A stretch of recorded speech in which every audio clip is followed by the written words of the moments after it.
For the last hour, KXLY has been all over breaking news near Phelps Field. Thanks for being with us tonight. I'm Robyn Nance. And I'm Dave Erickson. We have confirmed a Robinson R-22 helicopter has crashed while trying to come in for a landing at Phelps Field. This happened just east of Phelps Field in a neighborhood near Glass and Center.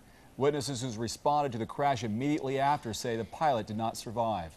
We have two crews on the ground near the scene. KXLY4's Tania Dall is talking to witnesses on the scene. First, let's go to KXLY4's Jeff Humphrey live to tell us exactly what happened. Jeff? Well, Dave, as you mentioned, it seemed that the helicopter was approaching from the east. That would make sense because of the wind direction right now. And about 4 blocks shy of the airfield, witnesses tell us that they heard a pop like the engine wasn't functioning right. They looked up and then they saw the helicopter about 50 feet off the ground, then plummet to the ground. And fortunately, it landed in someone's backyard, as you can see there, and it did so without injuring anybody on the ground. But as you also mentioned, the pilot, a person who was out practicing flying the Robinson, was killed. Now, we don't think this was mid-air collision or related to weather. Take a look at this tail assembly. This, we believe, came off the helicopter while it was still in flight. And the tail assembly and the rotor and back is what keeps a helicopter going straight. You've got all those blades overhead going around and around.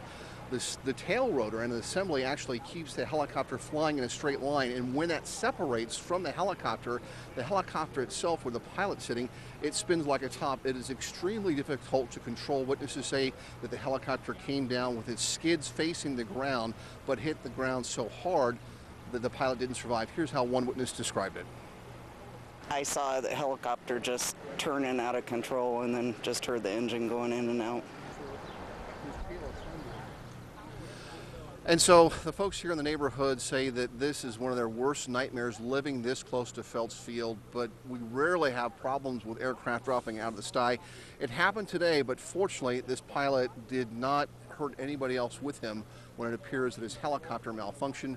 We understand, Robyn and Dave, the FAA is on scene, and right now they're looking for the gearbox. They feel like the gearbox of this helicopter is missing, and much like that tail assembly went one direction, that gearbox that actually turns the propellers and that rotor, that's missing from the aircraft, and that's going to be important to the investigation because based on what little we've heard and the way this helicopter behaved in the last couple of seconds that it was in the air, it sounds like it was something drive transmission oriented. A Vista is also here because at least a couple of houses in the area without power.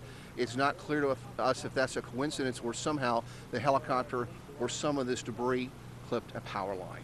Reporting live east of Phelps Field, Jeff Humphrey, KXLY4. Hey, Jeff. Yes. I'm sorry, I know we're going to go to Tanya in just a second, but I have a question for Jeff. I don't know a lot about helicopters. Are there black boxes on an aircraft that small?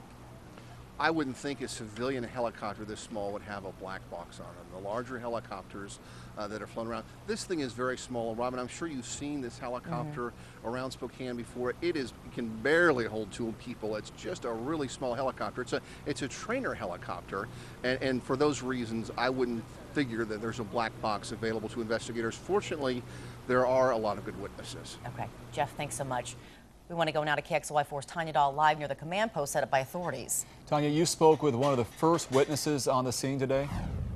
Yeah, I spoke with several witnesses who were first on scene. We're actually a half block north of the helicopter crash site and about a couple blocks east of Phelps Field, and several neighbors here were just hanging out.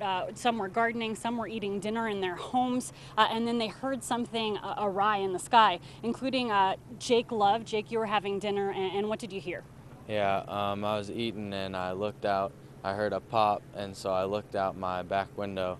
And I saw the helicopter up in the air, and I just saw it start spinning and go down. And so I started coming out the back door, and I heard it crash. So I came running down the street and to where it was, and I came in the backyard, and I seen it just laying there, just crashed. And there was probably 2 or 3 other guys back in there. And they were checking his pulse, and he was just I don't really know how to describe what he looked like because it was just crazy. What did the helicopter look like? It was blue and yellow, just a small plane, like training plane.